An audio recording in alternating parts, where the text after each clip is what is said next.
shop, though. They do have to shop. You hit it in more ways than one. And are they maxing out the credit cards? That's what we want to know. And joining us to talk about this is we see a shot of a crowded mall. That's what it was like for me on Saturday. Cooper Lawrence is with us, developmental psychology researcher. Also with us, Jim Dion, retail consultant and psychologist, so he knows the mind of the shopper. He can enlighten us on that. Cooper, what do you think's going on here? Again, economy's supposed to be in the tank. We're supposed to be scaling back. Do you think people are really getting the message? Or do you think they're saying, you know what, it's Christmas, not the time to cut? Well, you know, it's really interesting because there's a lot of research on this, and it talks about how you interpret Christmas. Is Christmas something to you that is about being with family and joy and charitable donations and that sort of thing? Or is Christmas about consumerism? And you're more likely to be happier if it's about other people, not about yourself and consumerism. But sometimes other people means shopping for other people. Jim, people like to shop. They like, especially when they can get a deal. Then they feel good both sides. They strike the deal, plus they shop for somebody else, right? Absolutely. And there are a lot of great deals out there at the moment and a lot of very happy people about those great deals. Hey, Jim, help me out with the psychology of the deal. Because let's face it, when it's this Christmas season, when you go to the malls, any of these stores, you're not seeing just 10 or 20% off. You're seeing 40, 50, 60% off.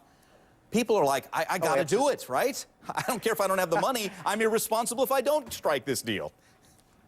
Absolutely. It's what I call sale heroin. And you know, the high that you get out of that kind of a deal is absolutely astounding. Sale heroin. Cooper, is that what it's like? Yeah, you know, there's a great study that was done in Canada. This is my favorite study. They took a bunch of people and they sent them out shopping just randomly. And the people that shopped for themselves were less happy than people that shopped for others. So shopping for others, even if it was $5, it doesn't matter how much you spent. It was the idea you were shopping for other people. It made you feel better about yourself. And right now we're in a time that people want to feel good about themselves. Yeah, exactly. Well, let's hear from some folks. I'm taking your calls again. 1-877-TEL-HLN.